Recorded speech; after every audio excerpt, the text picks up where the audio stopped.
For 73 years, the world's most popular form of stock car racing has gone through 6 different generations of stock cars. However, the 74th season of NASCAR's Premier Series officially welcomes the start of Generation 7, and it begins here at one of the most famous racetracks in the world. 140,000 fans are going to pack into the grandstands of the Daytona International Speedway to witness a new layer of history waiting to be added on the hallowed grounds of this 2.5-mile super speedway, where legends like Gordon, Earnhardt, Petty, Pearson, Jr., and Johnson have all made their names laminated here at the World Center of Racing. Welcome, ladies and gentlemen, to the 64th annual running of the Great American Race, the Daytona 500, here in Daytona Beach, Florida.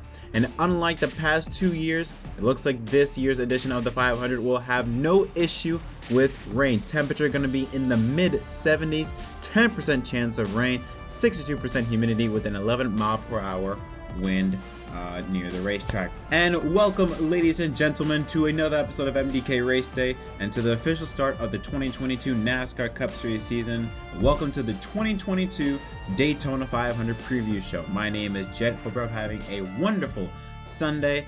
And yes, one of the biggest days in racing is about to commence in just a few hours. I am so excited, but we do have a lot of stuff to go over as we preview the 64th running of the Great American Race. Now, before we get into what's going to happen today, we do have to talk about what took place yesterday at the conclusion of the NASCAR Xfinity Series 300-miler event. On the back straightaway, on the final lap, Anthony Alfredo taps the right rear of Myatt, who gets hit, goes up in the air, and careens into the catch fence, destroying, obliterating the car. The engine was ripped out of Myatt's machine. It looked like a junkyard. Surprisingly, Myatt walked out of the car unscathed with just, he says, a sore. He felt sore on one of his legs, but regardless, he is okay. And no one else was injured in that crash, surprisingly. Now, there were a lot of damage. There was a good amount of damage received to the catch fence that Myatt hit, so NASCAR had to work overnight to repair that damage. Just give you an idea on how bad this could have been, because we have to first of all we have to understand, applaud NASCAR once again for the safety enhancements that they have made to the sport across all 3 divisions of NASCAR's top series since 2001. I mean,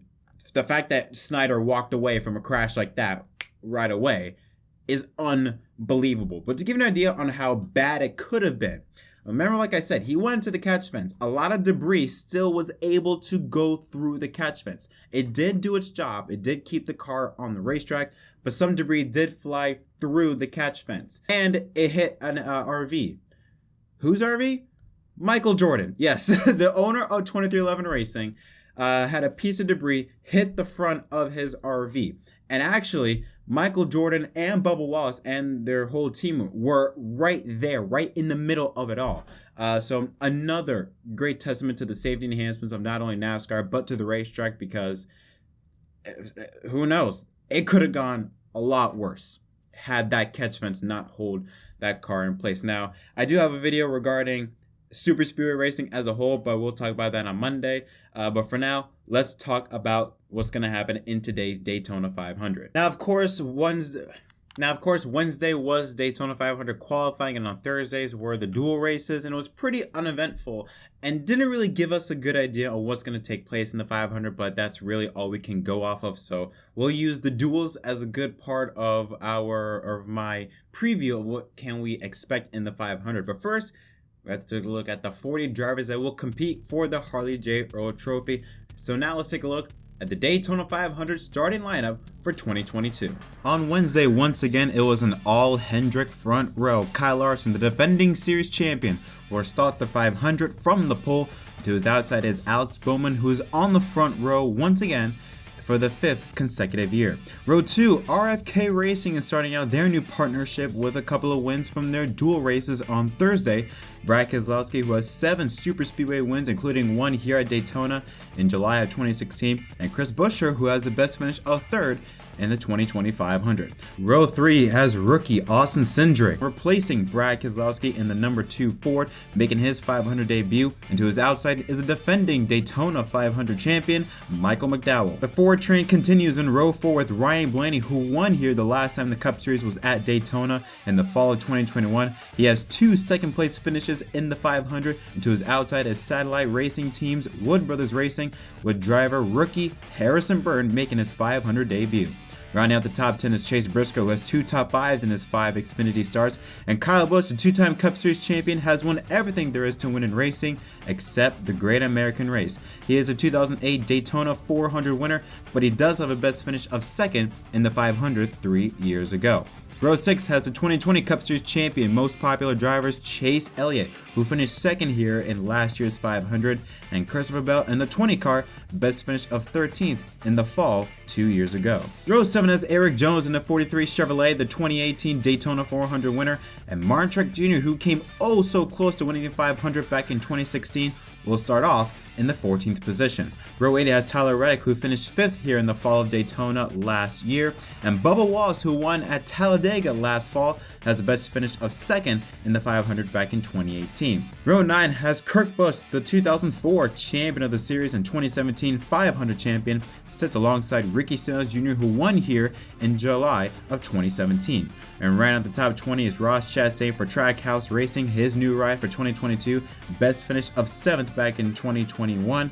And on the outside is the 2015 500 champion and Joey Logano, although he will be going to the rear after a backup car after Thursday's crash. Row 11 has Mexico's Daniel Suarez, still looking for his first top 15 finish in the Great American Race, sits alongside Kevin Harvick, the 2007 Daytona 500 champion. Row 12 has William Byron, who won at Daytona in the fall of 2020, sits alongside Corey LaJoie, who has finished in the top 10 in the past 2 500 appearances. Row 13 has Justin Haley, 2 career wins in the Xfinity Series at Daytona, including a Cup Series win back in July of 2019, sits alongside Ty Dillon, the other Petty GMS Motorsports entry, best finish of 6th back in the 2019 500. Row 14 has Landon Castle, who finished 12th here in 2014, and Greg Biffle making a return to the World Center of Racing, won here all the way back in 2003 in July.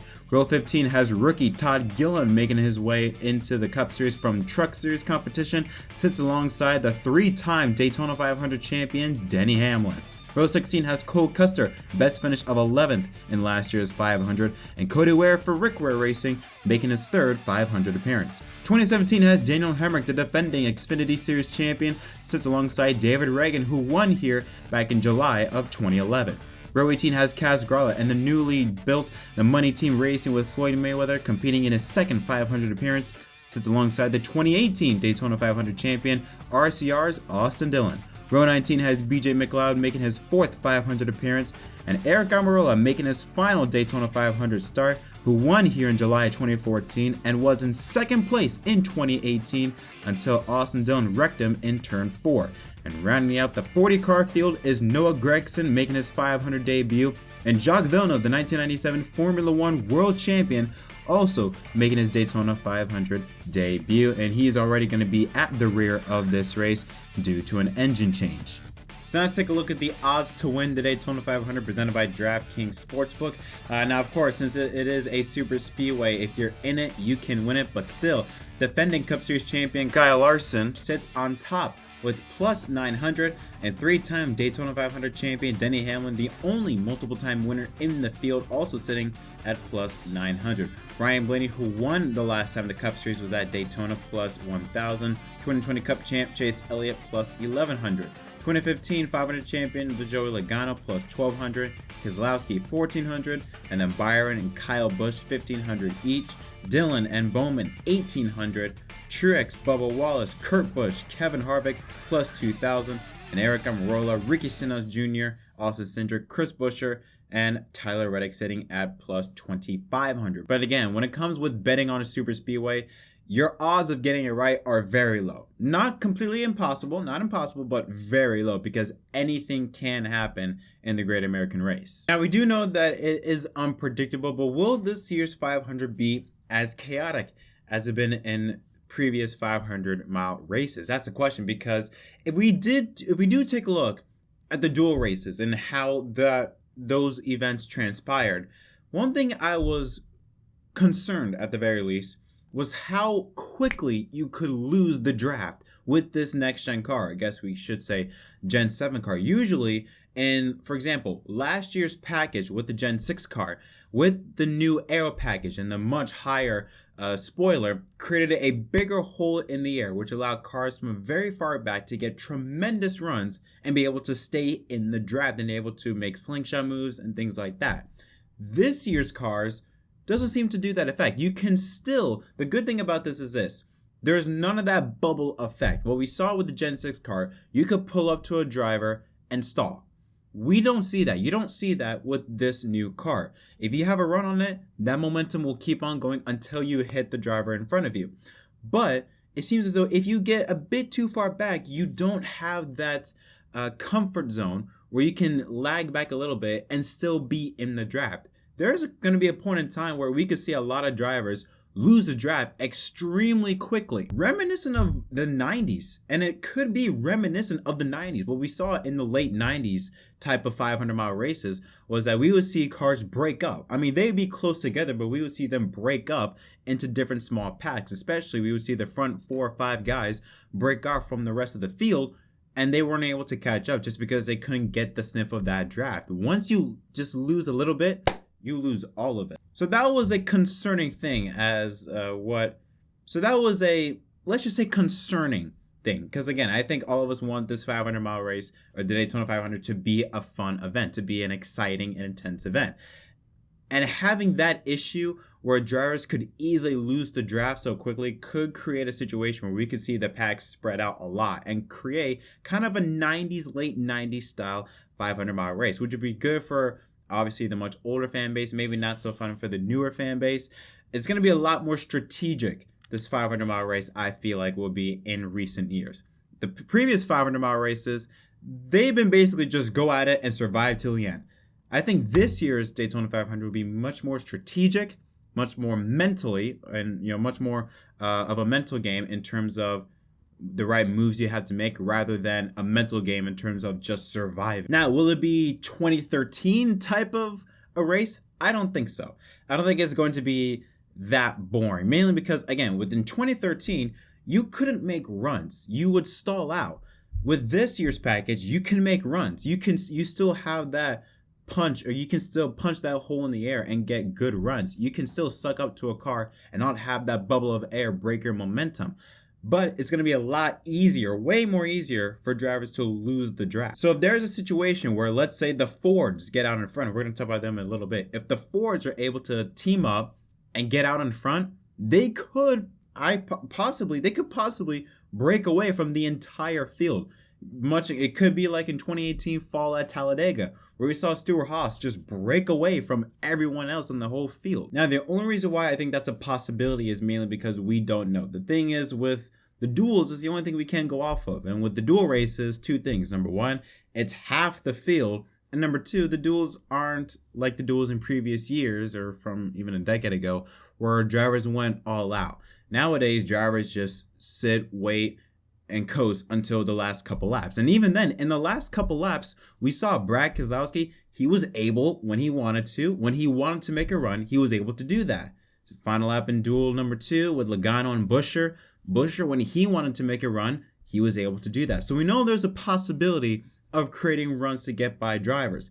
The only thing is that with it being so easy to lose the draft, could we see multiple packs break up instead of having one large pack like what we have seen in recent memories? Okay, so that is just what I think is going to happen in terms of the actual racing. What about the drivers? Well, you have to talk about Denny Hamlin, number 1. I mean, he's a 3-time 500 champion. I mean, he's won 2 of the last 3 500-mile races. But I think it's going to be another edition of what we saw back in 2019, mainly because of how strong the Fords have been in speed weeks. Number 1, they won both the dual races with RFK Racing. Keselowski won dual race number 1. Buescher won dual race number 2. On top of that, Ford won all the practice sessions. McDowell won 2 of them, and I think Blaney won 1. And I think even in final practice, Ford swept the top 6 positions. So we know the Fords, not surprisingly, they're going to be fast, really fast. The Chevys and Toyotas, on the other hand, I feel like that we could see 2019 Part 2. If you don't remember, in the 2019 Daytona 500, we saw a Chevy and a Toyota team up to gang up on the Fords. I think we're going to see another part, or at least something similar to that this year. We know the Toyotas, they've only got 6 cars in the field. All 4 from Joe Gibbs and now 2 from 2311 Racing. So they'll go with whoever wants to work with them, really. Chevrolet, I do believe that Chevrolet, while they have a lot of cars at their disposal, I just don't see them being able to team up against Ford by themselves. They're going to need Toyota's help, I feel like. And Toyota, they have some good drivers. Bubba Wallace, a really good plate racer, as well as Denny Hamlin.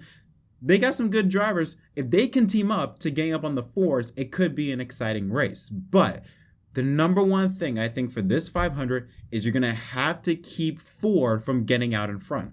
Once Ford is able to control the tempo, then you might as well just sit back because nothing is going to change unless something drastic happens. Now, this also could be the possibility of seeing some newcomers out of the blue potentially have a strong run in the 500. Number one, Todd Gilliland. He's a rookie coming up from the Truck Series. He was second fastest in the final practice session and is in a Ford, so he could potentially be in the mix, as well as Cody Ware, who has had a surprisingly, in my opinion, quite a solid speed week. It's a lot better than what I expected. We could see a lot of surprising figures in cars that we don't expect to see out in front actually be competitive, which is the goal of the Gen 7 car, to level out the playing field just a little bit. So you could see front row, with the exception of Michael McDowell, you could see maybe Todd Gilliland be up there towards the front. Rick Rail Racing, I mean, they got David Reagan, a former Daytona winner back in July of 2011, be up there in the mix. It opens up the door a lot wider for a lot of other drivers to be competitive for this year's 500. But that's my preview. Those are the two things I'm really looking for this year's 500. Number one, how will the racing actually go? If we're going to see similar to what we saw back in the late 90s, more pack racing and more strategic style racing. Make sure you get your runs, strategy of when to pit, when not to pit, how you're able to get out in front of the person ahead of you one by one, instead of maybe just going on the outside lane and getting a huge run off the corner and blow by a couple cars. We could possibly see having a 500 where you have to work your way up towards the front one by one, and could see maybe multiple packs split up instead of having one large pack. And also, who is going to stop the Fords? Because outside of maybe Denny Hamlin, Bubba, I haven't really seen even the Chevy drivers show some muscle yet. I mean, let's look at the duels once again. In duel race number 1, Kyle Larson, who was a pole sitter, led the first 34 laps, but then after a pit stop, it was all Ford. Ryan Blaney led 22 laps, Keselowski led the last 4 to take the duel race number 1. Duel race number 2, however, Ford led all but 10 laps. All but 10 laps. So, again, the only way I could possibly see Ford being dethroned is if Chevy and Toyota team up. I don't think Chevy can themselves do it, even though they have slightly, about the same amount of cars as Ford. I mean, Chevrolet only has 18 cars compared to Ford 16 cars. So they have a slight advantage, but in terms of the big teams working together, it's in Ford's favor, in my opinion. I mean, Ford, they have Stewart-Haas, they have Penske, they have Front Row, RFK Racing, and the Wood Brothers. So that's more than 10, 11, 12 big-time teams at your disposal. Chevrolet, on the other hand, really all they got with them is Hendrick and RCR. And we can also throw in Trackhouse, and we can throw in Trackhouse and Colleague Racing. But even then, still, Ford outweighs them in terms of the big teams being up there and working together. So, yeah, I think Chevrolet and Toyota, they're going to work together. We're going to see something similar to what we saw in 2019 in that 500-mile race. But I'm overall excited. I'm very skeptical on the racing that we're going to see. It's obviously going to be a huge unknown, but I do believe that you're not going to see such intense, aggressive pack-style racing like what we have seen in the later years of the Gen 6 car at Daytona. I think the races will be a lot more cleaner. I do think there will be much more cars at the finish line, but then again, it's the Daytona 500, so I could be completely wrong about all of this, and that's the beauty about this race. But overall, I am excited for this race. I cannot wait to see what happens. My pick to win, I'm not picking a guy to win. I don't know. I will say this. I do think it's going to be a Ford driver. I do think a Ford driver will win today. But I am not picking the actual driver because I have no clue who's got a shot at winning this race. And again, that's the fun part about it. But yeah, that's going to conclude this episode of MDK Race Day. If you enjoyed this video, don't forget to leave a like and subscribe for more comment. Tell me in the comment section down below, who do you think is going to win the Great American Race? I think it's going to be a Ford driver, but I can't pick an actual driver yet. So maybe y'all can, maybe y'all are brave enough to pick who do you think will drive into victory lane at the end of today's race. Sit back, relax, and enjoy the 2022 Daytona 500 from the Daytona International Speedway. I'm Jett Krause. Thanks for watching MDK Race Day, and we'll see you later following the race as we recap everything that took place in this year's Great American Race on MDK Racing Victory Stop. Enjoy the race, everyone.